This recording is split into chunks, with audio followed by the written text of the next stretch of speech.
தரணி வாழ் தமிழர்களின் இதய ஒலி தமிழன் 24.com. தாயின் தகாத உறவால் சிறுமிக்கு நேர்ந்த அவலம். தமிழர் பிரதேசத்தில் அரங்கேறிய சம்பவம். யாழில் தாக்குதலை தாங்கிக் கொள்ள முடியாத குடும்ப பெண் எடுத்த விபரீத முடிவு. வெளிநாடொன்றில் கடத்தப்பட்ட யாழ் இளைஞர்கள் வெளியான முக்கிய தகவல்.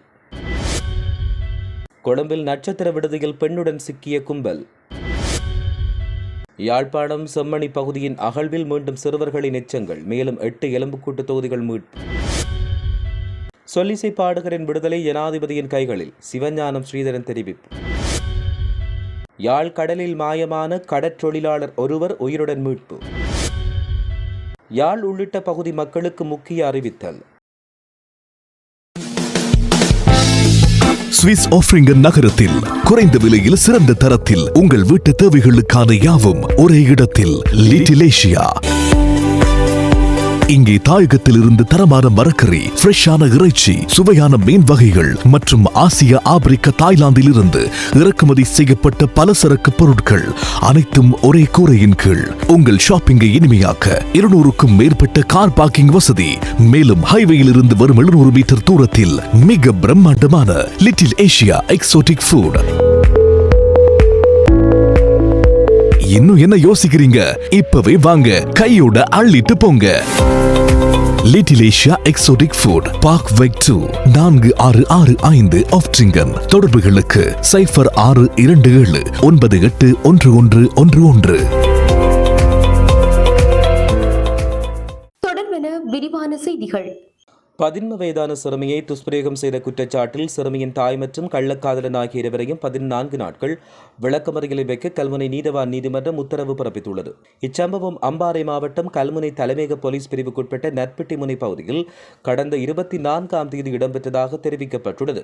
சம்பவத்தின் பின் சுமார் 3 மாத காலம் தலைமறைவாகிறது சந்தேக நபர் கள்ளக்காதலன் மற்றும் சிறுமியின் தாய் ஆகியோர் கைது செய்யப்பட்டு கல்முனை நீதவான் நீதிமன்றத்தில் ஆஜர்படுத்தப்பட்ட போது விளக்கமறியல் உத்தரவு பிறப்பிக்கப்பட்டுள்ளது.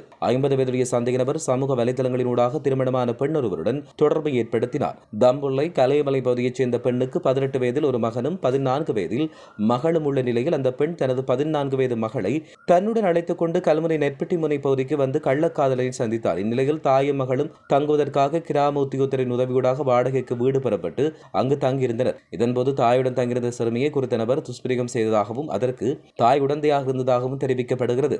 சம்பவம் தொடர்பில் கிடைக்கப்பட்ட முறைப்பாட்டுக்கு அமைய விசாரணை முன்னெடுத்த போலீசார் தலைமறைவாகியிருந்த 50 வயதுடைய பிரதான சந்தேக நபரை வாழைச்சேனை போலீஸ் பிரிவுக்குட்பட்டு ஆலங்குளம் பகுதியில் வைத்து கடந்த 3ஆம் தேதி கைது செய்ததோடு சிறுமியின் தாயும் கைது செய்யப்பட்டுள்ளதாக தெரிவிக்கப்படுகிறது. யாழ்ப்பாண நீர்வேலி பகுதியில் கணவனின் கொடூர தாக்குதலை தாங்கிக் கொள்ளாத மனைவி மண்ணெண்ணெய் ஊற்றி தீமூட்டியுள்ளார். 3 பிள்ளைகளின் தாயான ஒருவரை இந்த விபரீத முடிவை எடுத்துள்ளார். நீர்வேலி பகுதியில் வசித்து வந்த குறித்த குடும்ப பெண் கணவனால் தொடர்ந்து சித்திரவதைகளை அனுபவித்த நிலையில் கோப்பாய் போலீஸ் நிலையத்தில் 3 தடவை கணவருக்கு எதிராக முறைப்பாடு செய்தார். கோப்பாய் போலீசார் அந்த விடயம் தொடர்பில் நடவடிக்கை எடுக்காத காரணத்தால் யாழ்ப்பாண தலைமை போலீஸ் நிலையத்திலும் அவர் முறைப்பாடு செய்தார். எனினும் போலீஸ் தரப்பால் எந்த நடவடிக்கையும் எடுக்கப்படாத நிலையில் நேற்று முன்தினம் கணவனின் தாக்குதலை தாங்காமல் உடலில் மண்ணெண்ணெய் ஊற்றி தீமூட்டினார். சம்பவத்தின் போது வீட்டிலிருந்த கணவர் தீயை அணைக்காமல் தப்பி ஓடினார். பெண்ணின் தாய் தீயை அணைத்து அவரை சிகிச்சைக்காக யாழ் போதனா வைத்தியசாலையில் அனுமதித்துள்ளதாகவும் தெரிவிக்கப்படுகிறது. மேலும் இது தொடர்பான விசாரணைகள் தற்சமயம் இடம்பெற்று வருவதாக தெரிவிக்கப்பட்டு வருகிறது. எதியோப்பியாவில் ஒழுங்கமைக்கப்பட்ட சர்வதேச குற்றக்கும்பல் ஒன்றினால் கடத்தப்பட்டு பிணை கைதிகளாக சிறை வைக்கப்பட்டிருந்த இலங்கை பிரஜைகள் 3 பேர் பாதுகாப்பாக மீட்கப்பட்டதாக வெளிவிகார அமைச்சு உத்தியோகபூர்வமாக அறிவித்துள்ளது. யாழ்ப்பாணத்தைச் சேர்ந்த 3 இளைஞர்களை இவ்வாறு கடத்தலுக்கு உள்ளாகினர். இலங்கை மற்றும் எதியோப்பிய அதிகாரிகள் கூட்டாக முன்னெடுக்கப்பட்ட விசேட நடவடிக்கை ஒன்றின் மூலம் இவர்கள் 3 விடுவிக்கப்பட்டதாக அமைச்சு விடுத்த அறிக்கையில் தெரிவிக்கப்பட்டுள்ளது. பாதுகாப்புடன் மீட்கப்பட்ட இவர்களை மீண்டும் இலங்கைக்கு அழைத்து வர அனைத்து ஏற்பாடுகளும் தற்சமயம் தூதரக மட்டத்தில் முன்னெடுக்கப்பட்டு வருவதாக தெரிவிக்கப்பட்டுள்ளது. அத்துடன் யாழ்ப்பாணத்தைச் சேர்ந்த 3 இளைஞர்களை இவ்வாறு கடத்தலுக்கு உள்ளாகியுள்ளனர். இவர்கள் சட்டவிரோதமான முறையில் கனடாவுக்கு செல்ல எதியோப்பியாவூடாக பயணிக்க முற்பட்ட போது இந்த கடத்தல் கும்பலிடம் சிக்கியுள்ளனர். எதியோப்பியாவில் உள்ள சர்வதேச கடத்தல் கும்பல் ஒன்று தங்களை தடுத்து வைத்ததாகவும் தங்களை விடுவிப்பதற்கு பெருந்தொகை பணத்தை பிணைப்பணமாக வழங்குமாறு கோரி வற்புறுத்துவதாகவும் பாதிக்கப்பட்ட இளைஞர்கள் இலங்கையில் உள்ள தங்களின் உறவினர்களுக்கு தொலைபேசி ஊடாக தகவல் வழங்கினர். இதைத் தொடர்ந்து உறவினர்களால் இலங்கை போலீசாருக்கும் வெளிவிகார அமைச்சுக்கும் அவசர முறைப்பாடு ஒன்று அளிக்கப்பட்டுள்ளதாகவும் தெரிவிக்கப்பட்டுள்ளது. போலி அமெரிக்க டாலர்களை வைத்திருந்த குற்றச்சாட்டில் 4 கைது செய்யப்பட்டுள்ளனர். கொழும்பில் உள்ள நட்சத்திர விடுதியொன்றில் வைத்து மத்திய குற்றப்புலனாய்வு பிரிவினர் குறித்த சந்தேக நபர்களை கைது செய்துள்ளனர். அதன்போது அவர்களிடமிருந்து 6 லட்சம் அமெரிக்க டாலர்கள் கைப்பற்றப்பட்டுள்ளன. குறித்த சம்பவத்தில் கைதானவர்களில் பெண் ஒருவர் உள்ளடங்குவதாக போலீசார் தெரிவித்துள்ளமையும் குறிப்பிடத்தக்கது. யாழ்ப்பாணம் செம்மணி சித்துப்பாத்தி இந்துமையான மனித புதைகுழியின் 3ஆம் கட்ட அகழ்வு பணியின் 18ஆம் நாளான ஞாயிற்றுக்கிழமை சிறுவர்களது என்று கருதப்படும் 2 எலும்புக்கூட்டு தொகுதிகள் உள்ளடங்கலாக மேலும் 8 எலும்புக்கூட்டு தொகுதிகள் முழுமையாக அகழ்ந்தெடுக்கப்பட்டுள்ளன. நேற்றைய தினம் ஞாயிற்றுக்கிழமை இடம்பெற்ற அகழ்வாய்வின் போது புதிதாக 6 எலும்புக்கூட்டு தொகுதிகள் வெளிப்பட்டுள்ளன. அதேவேளை ஏற்கனவே அடையாளம் காணப்பட்ட எலும்புக்கூட்டு தொகுதிகளில் இருந்து சிறுவர்களது என்று கருதப்படும் 2 எலும்புக்கூட்டு தொகுதிகள் உள்ளடங்கலாக 8 எலும்புக்கூட்டு தொகுதிகள் நேற்று அகழ்ந்து எடுக்கப்பட்டுள்ளன. இதன்படி செம்மணி மனித புதைகுழியில் இதுவரை முன்னெடுக்கப்பட்ட அகழ்வு பணியின் போது மொத்தம் 302 எலும்புக்கூடுகள் வெளியேற்றப்பட்டதோடு அவற்றில் 298 எலும்புக்கூடுகள் அகழ்ந்தெடுக்கப்பட்டுள்ளன. கடந்த சில நாட்களாக செம்மணி மனித புதைகுழியில் இருந்து சிறுவர்களது என்று கருதப்படும் எலும்புக்கூட்டு தொகுதிகள் தொடர்ச்சியாக மீட்கப்பட்டு வருகின்றமையும் சுட்டிக்காட்டத்தக்கது.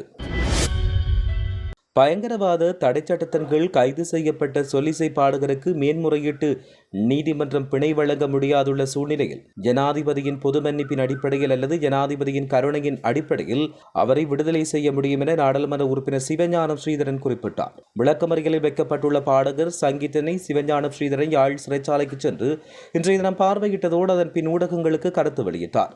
கிளிநொச்சியைச் சேர்ந்த சொலிசை பாடகர் சங்கீத்யன் பயங்கரவாத தடை சட்டத்தின் கீழ் கடந்த வாரம் கைது செய்யப்பட்ட நிலையில் சாவகச்சேரி மாவட்ட நீதிமன்றத்தில் முன்னிலைப்படுத்தப்பட்டார். பயங்கரவாத தடை சட்டத்தின் கீழ் அவர் கைது செய்யப்பட்டதால் நீண்ட நாள் அவருக்கான தடை சட்ட காலம் அறிவிக்கப்பட்டுள்ளது.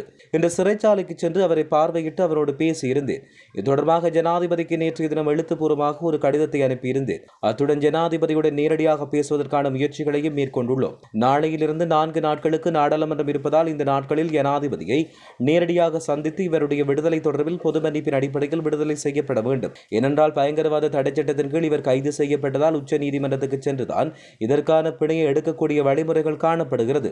மேன்முறையீட்டு நீதிமன்றம் இதற்கான பிணையை வழங்க முடியாதுள்ள சூழ்நிலையில் ஜனாதிபதியின் பொது மன்னிப்பின் அடிப்படையில் அல்லது ஜனாதிபதியின் கருணையின் அடிப்படையில் உடனடியாக முடிவுகளை மேற்கொள்ள முடியும். இதற்காக ஜனாதிபதிக்கு நேற்று எழுத்துப்பூர்வ கடிதம் அனுப்பி அவரை சந்திப்பதற்கான முயற்சிகளை மேற்கொண்டு வருகின்றோம் என்றும் அவர் இதன் பொழுது குறிப்பிட்டுள்ளார்.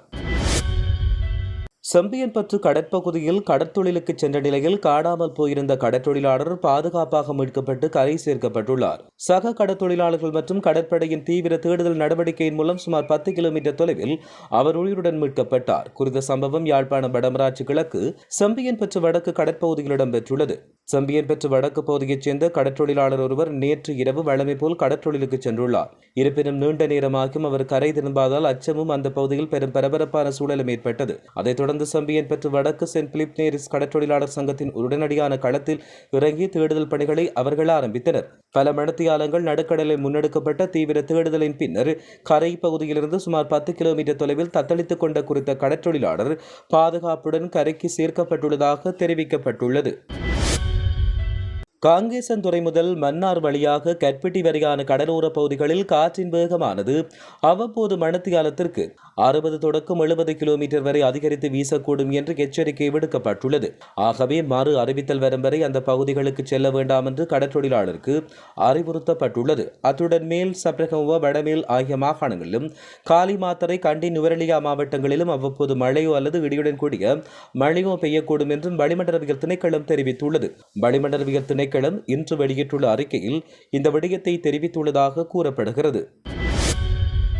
பிலிப்பைன்ஸ் நாட்டின் மிண்டனோவா பகுதியில் ரிக்டர் அளவுகோலில் 7.8 பதிவான சக்தி வாய்ந்த நிலநடுக்கம் ஒன்று பதிவாகியுள்ளது.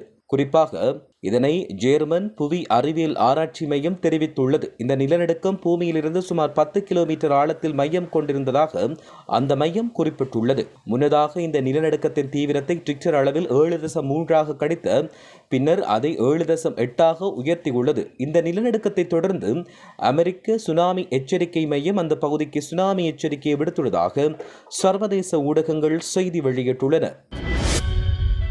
முன்னாள் ஜனாதிபதி கோட்டாபய ராஜபக்ஷவை மிகவும் விரைவில் கைது செய்வதற்கான அதிரடி திட்டம் ஒன்றை அரசாங்கம் மேற்கொண்டுள்ளதாக தகவல்கள் வெளியாகியுள்ளன.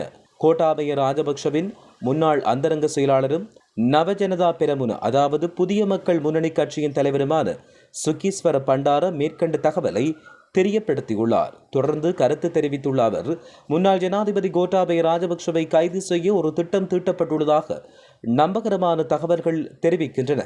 உயிர்த்த ஞாயிறு தினத்தன்று நாட்டில் நடைபெற்ற பயங்கரவாத தாக்குதல்கள் தொடர்பாக நடத்தப்படுகின்ற விசாரணைகள் தொடர்பில் இந்த கைது திட்டம் செயல்படுத்தப்பட உள்ளதாகவும் தெரிவித்துள்ளார். அந்த நோக்கத்திற்காகவே முன்னாள் ஜனாதிபதி கோட்டாபய ராஜபக்ஷ அவர்களுக்கு ஏற்கனவே பயணத்தடை விதிக்கப்பட்டுள்ளதாகவும் தெரிவிக்கப்பட்டுள்ளது. இந்த செயல்முறை அரசியல் நலன்களுக்காக நடத்தப்படும் ஒரு அரசியல் பழிவாங்கல் வேட்டை என்றும் சுகேஸ்வர பண்டார தொடர்ந்தும் குற்றச்சாட்டொன்றினை முன்வைத்துள்ளார்.